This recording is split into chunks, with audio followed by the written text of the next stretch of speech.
What is something that shouldn't be socially acceptable, but is?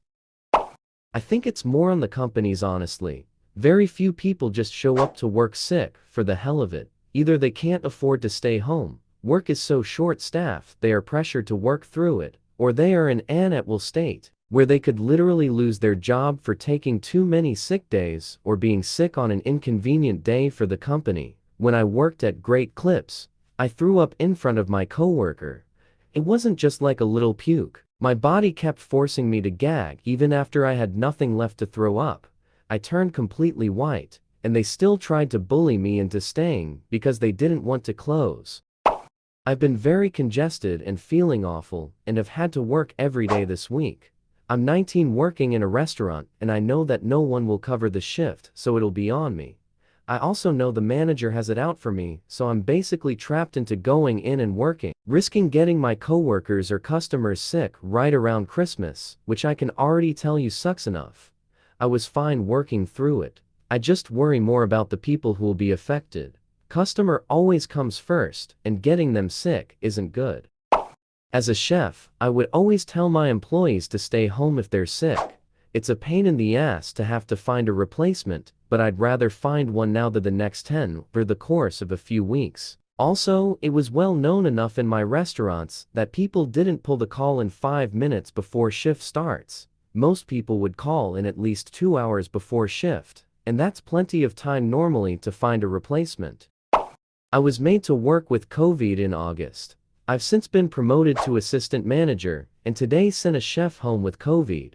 My GM was furious this morning because there aren't any laws to stop him working. He should have out of principle to support the team. I'll argue black and blue that supporting the team also means preserving their health. I'm leaving in a few weeks anyway, so I'll rock the boat. I got into an accident a couple of months ago and was taken to an ER to make sure I didn't have a concussion. It was mild. As I was checking out, the lady asked if I wanted a sick note, and I just think that it is so weird that this has become such a normal thing. Especially because if your employer wanted to check the note's validity, they couldn't because the hospital can't disclose that information.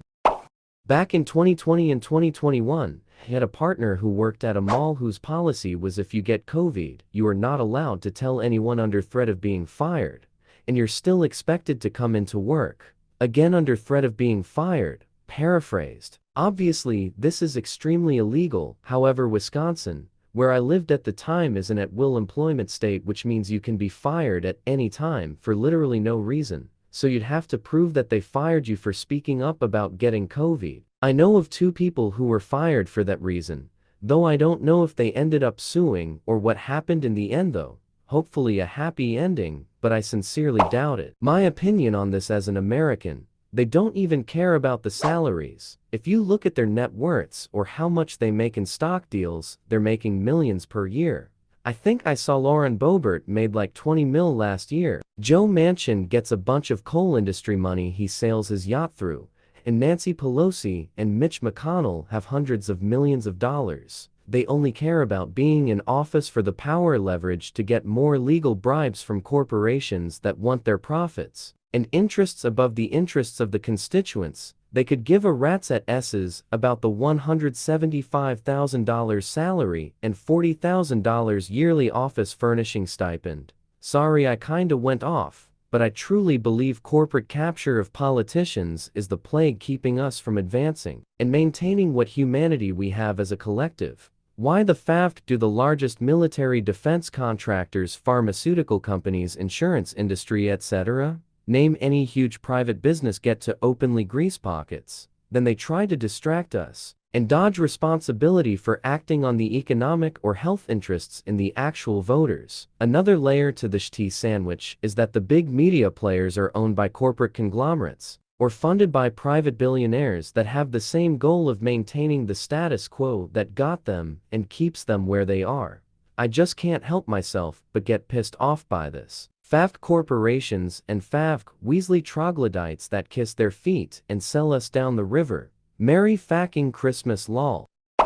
If you get buried on property you own, there is a legal loophole that lets that property be marked as a family cemetery, and it's either completely non-taxable or huge reduction in the taxes paid on that property, which also carries to sales tax. Basically, you'd be setting up whoever inherits that property to be financially well off for the end of their days. Especially with land values rising, it's one of those things the mega rich do to ensure generational wealth. Plus, going forward, you could save your descendants thousands with the burial process. Want to reiterate that I'm some dude on Reddit, so don't take my word as law. Go through the proper channels, hence the lawyer and accountant. This has always truly weirded me out. My ex's sister-in-law does this with each of her 5 children. I honestly feel bad for the kids in the future because she posts some pretty embarrassing shit on those accounts. And I'm sure the kids are going to have to look at it and wonder why their entire lives were recorded for the whole world to see. I think she's setting them up to be influencers. People underestimate just how toxic child beauty pageants really are. All humans learn about love in childhood. We model our own relationships and acts of love based on what we experienced in childhood. If in childhood, your experience of love and rejection was directly correlated to your looks, you will inevitably tie your personal value and lovability to your appearance. Putting your child into beauty pageants is a shortcut to raising a person with a whole host of emotional problems.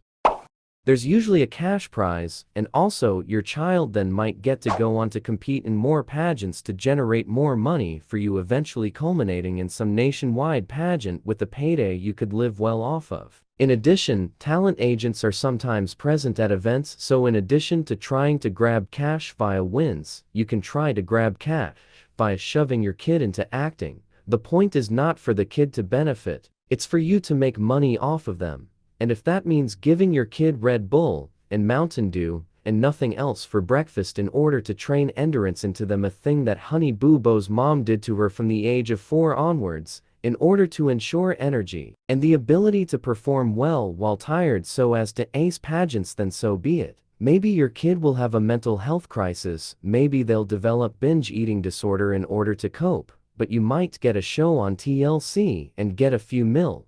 That's worth it, right? In all seriousness, though, it really is as simple as money for a lot of people.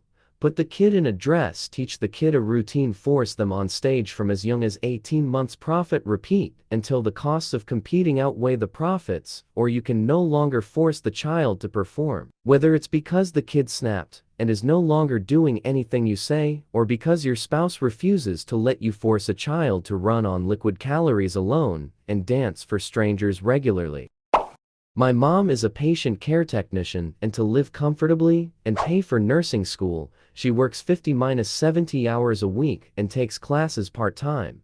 Everyone praises her for her work ethic, and while I'm so proud of her for working towards a better life, it's so hard seeing her run herself into the ground. Sometimes she looks so defeated and tired because of how much she works and how little sleep she gets. She's also autistic, diagnosed years ago, and I worry that she's gotten too good at ignoring her needs in order to survive. I worry that she's gonna burn herself out without seeing it coming. I have been consistently working full-time 40+ hour workweek, sometimes as high as 60, since I turned 18, and was working part-time from 15 and a half. Honestly, being an American from a poor family is exhausting, expensive, and quite frankly unsustainable. When I started working for the state, they didn't have a limit on the number of days or hours you could work. I did 32 12-hour shifts back to back during the height of COVID. The check for that month was like $7,000. I'm 30 next year, and I work as a union millwright doing nothing but heavy industrial work. Long hours daily with an hour commute to and from work, and I only have a life on my days off during the work season. Thankfully, work slows down during the summer, and I get the option for more time off, but with bills to pay, the stress doesn't make it worth it to take that time off. House, phone, car, food, tools, clothes run me about $3,000 a month, maybe closer to $3,500 up here in the PNU with costs of everything. I guess the plus side is my benefits don't come out of pocket. I make enough to afford everything I need. I get to retire at 50 if I choose to and collect pension, or I can become a millwright teacher.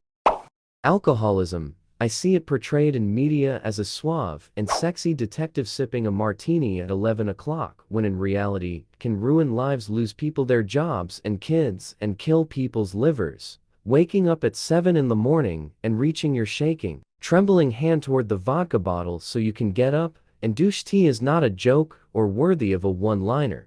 We need more realistic ideas of alcohol consumption pushed in our society if we want the next generation to be any better. School systems and their one-size-fits-all education programs. If they actually cared about properly educating the next generation, they would make school less like an assembly line of burnt-out gifted kids who come out of high school believing that their self-worth is determined by a grade and that they're only as good as their test scores. If the school systems really want what's best for teens, then they should be able to offer better assistance to those who are less proficient in subjects like science or math, and better in literature or art courses, help the students instead of making them feel stupid for needing it.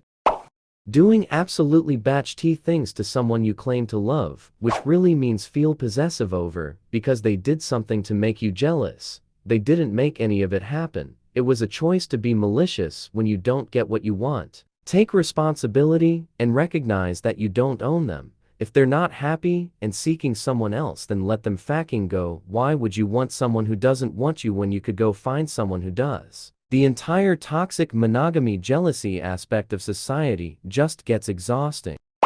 Falsely accusing someone or something then posting it on social media. I feel like the people that do this don't realize just how dangerous this can be. Something as simple as we were arguing could turn into he beat me up and tried to sexually assault me if posted on social media sites. Now, obviously, the example of using is quite extreme, but my point still stands. Making children wear clothes they find uncomfortable. Children should wear clothes obviously, and it can be tough to find clothes for certain neurodivergent children especially, but it should not be as widely accepted as it is to make little girls wear dresses when they don't want to, or to just generally make children wear clothing they find restrictive or itchy. As an adult, you would not wear something you find uncomfortable. It is weird that we expect children to do it. I am no longer able to work as a podiatrist because my right hand goes numb when treating patients, which is a safety hazard when I'm handling blades. The managers in my last job thought I was making it up and wouldn't allow a reduced number of patients or more time per patient. I have since been diagnosed with hypothyroidism, which can cause numbness in hands, specifically carpal tunnel syndrome. I've tried applying for other podiatry positions and asking if they would be willing to accommodate my hand problem. None of them wanted to hire me as soon as I mentioned the hand problem. A family member told me I should lie about it so I can get a job, but I don't like lying. Plus, if my hand goes numb and I'm using a blade on a patient, something could go wrong. Someone could get hurt, and I would be in deep trouble for not disclosing the issue with my hand. I wasted nearly 10 years of my life on training and my first job. Oh well, worse things happening in the world. I felt particularly bad leaving because a large number of patients had requested to only be treated by me, so I was good with the patients and good at my job. I've already missed the 2-year window for returning to podiatry, so I'll have to retrain, and then be refused again due to my hand problem. I'm sorry things didn't work out for you with your career either. It really makes you feel lost, doesn't it? Is there any way that you could return to school child psych in the future?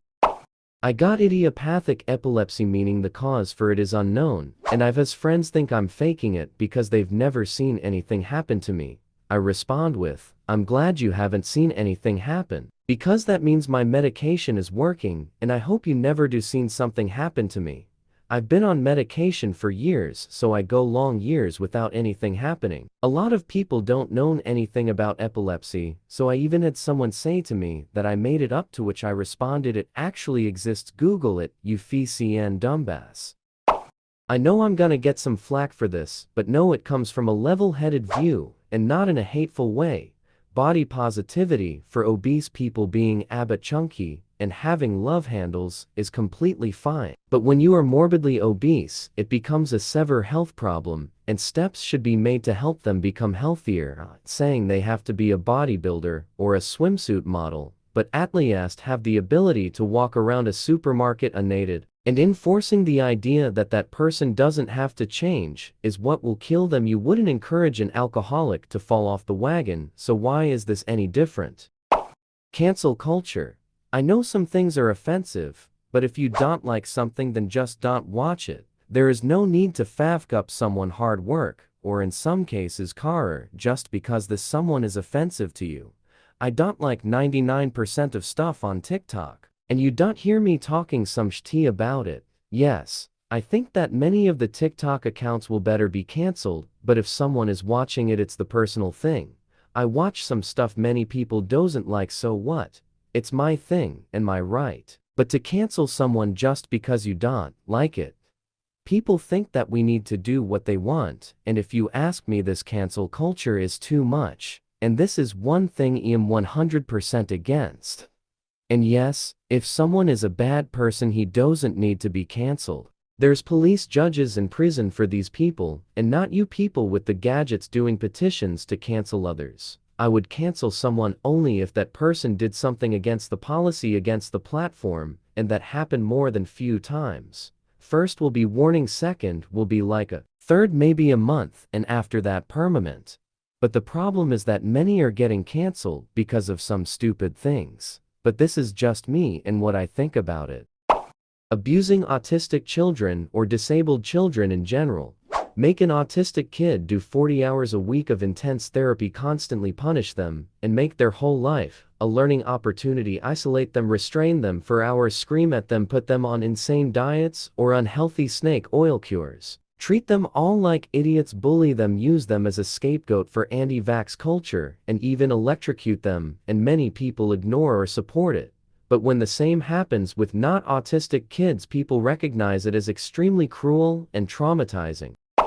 The 40-hour workweek, having to pay outrageous prices for essential stuff like water, food, clothes, housing, etc. The fact that there's millions of empty homes in the US and so many homeless people. Capitalism in general. Parents hitting or abusing their kids. And using the discipline or you're not a parent, you don't understand excuse. Denying trans people rights and healthcare. The fact we are often targeting and misrepresented in media. Same goes for the rest of the LGBT community. Parents creating family channels on YouTube, which are basically exploiting their kids for money and fame. Radios having to censor music. Biggest pet peeve of mine is having my music chopped up because you're scared your kid might hear the F word. Homelessness. I don't live in America, I live in Africa, but it seems that in America, when one sees a homeless person, they don't bat an eye, but they spend hundreds of billions of dollars on the military. I'm not making a commentary on the military, but how hard would it be for the US to start a program similar to the REDP housing initiative we have in South Africa? Surely just a roof, a bed, and 3 meals a day for a homeless person wouldn't even put a dent in the US budget. Cancel culture. Oh, little Susie got drunk and slapped her ex 10 years ago and changed her life around, never did it again. But you and I just found out about it, so let's make her have no friends, no job, no anything just cause we can. Certain things, yes, people should be cancelled over. For example, if you're a murderer or rapist, yeah, by all means. But because someone did something most everyone has done once in their life, just cause they're famous makes them a pos. Nah, F that. People protesting in ways specifically to be holes. Truckers trying to block roadways. Attacking the Capitol while officials are counting votes, shipping homeless people and immigrants to places to prove a point instead of trying to approach issues, doing everything people can to stop story time read by drag queens, police deciding to not come into work because they don't agree with something instead of making serving the community a priority, shutting down the government or Congress. I really wish I can choose not to come into work to deal with my job. Freedom is not being a brat just so your views and beliefs can take center stage. It is the ability to understand that your view is among many that exist. They can be acknowledged without agreement and expressed in ways that doesn't involve foolishness. Flicking your cigarette butts out of the car window or just tossing butts on the ground. It's litter, period. If I can't throw an empty soda can on the ground, you shouldn't be able to throw your cigarette butt on the ground either. Your car might not have an ashtray like old cars used to, but you can still buy ones that fit in your cup holder. That fathers can leave their children with only mild social consequences, but mothers are simply expected to be the responsible party. To be clear, I think both parents should be as responsible as possible, and women aren't just inherently supposed to be more responsible. Kids need parents who show up in a variety of ways. And yeah, some people really are incapable of being decent parents, but it's hardly divided on gender lines. We need higher expectations for people who have kids. Not higher expectations about how they parent necessarily, but simply that they are involved in their child's life and take care of them to the best of their ability. I'm not saying we need to shame parents more, but there should be no easy out for people who just don't want to bother being parents when they already made a child. Supporting and validating every bee's thoughts and feelings of others in America, because otherwise you're a bigot. This gives a generation of emotionally stunted people having the mental prowess of a teenager at most. Honestly feels dystopian with how much you're forced to be nice and kind, even when you're bitter inside. Scary stuff, man. I feel so bad for the sane ones in America, that used to be a good country that valued freedom above everything. Everything about America that is so extra, and people don't blink. Portion sizes denoting value. Air conditioning hot places, and heating up cold places. Disposable everything. So much single-use plastic. Ridiculous vehicles that aren't needed. Using resources at multiples of what others across the globe use. Derisory parental leave. Billionaire preachers, whilst homelessness exists. Working yourself to death for unreasonable wages from a company that would sell you out in an instant. Making life choices that have predictable outcomes, and expecting sympathy from everyone else and possible financial support once the obvious happens. News stories about someone saving a child from the orphan grinding machine, and no one questioning why an orphan grinding machine exists in the first place. Normalizing awful behaviors, reactions, and lifestyles, so long as you can find an echo chamber to support your opinion, and turn it into a social rights issue. Blaming someone with a job that involves public interaction and opinion for blowing up at someone who is clearly bullying them.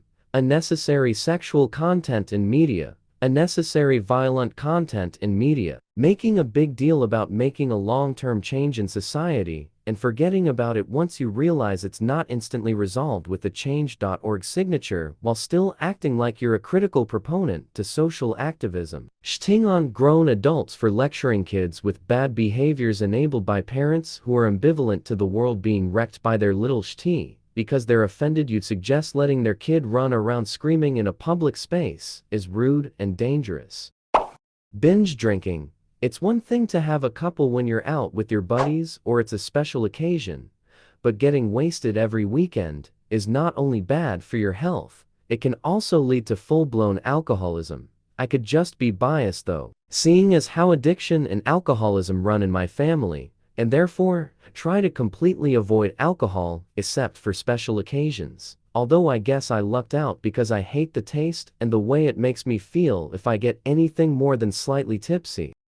Smoking weed regularly. I know this might hit a little close to home, so I'm prepared for the backlash of downvotes. If I had a friend that had to have a pint of vodka under his bed, and to start every morning, just to feel normal, needed a quick wake and bake, and every break and lunch at work, would go out to his car, and take a quick couple sips of the old bottle of Jameson, and just went through every waking moment fairly buzzed, we would stage an intervention. But I know dozens if not hundreds of people that do that with weed, and society doesn't even bat an eye. It's completely normal, like what the fuck? It isn't like cigarettes, it's an intoxicant. You're not supposed to drive while high, but I doubt there are many stoners that can say they don't regularly drive at least mildly high and think nothing of it, but couldn't imagine drinking 3 glasses of wine and going for a cruise. Don't get me wrong, I'm okay with weed. I like mushrooms for my drug of choice, for that matter, but the abuse of the drug is insane. If I were to wake up every morning and get absolutely blitzed on shrooms just to go to work, people would be concerned. Toxic positivism is also when I understand sometimes when things are bad there is a chance to turn around, but not every case is possible, and too much pushy positivism is actually detrimental. Hope can be one of the worst poisons, you know. It would know, trust me. Not everyone have a good thing in store or a miracle turn around in their schedule. Sometimes is just greater despair falling deeper and deeper. Life isn't nice just because you had an abusive father and family, abusive and rapist ex, and are on the way of your 3rd time being homeless in 3 days. Stay away with that shti positivism. rather not expect nothing than having hope and slowly being drowned by it.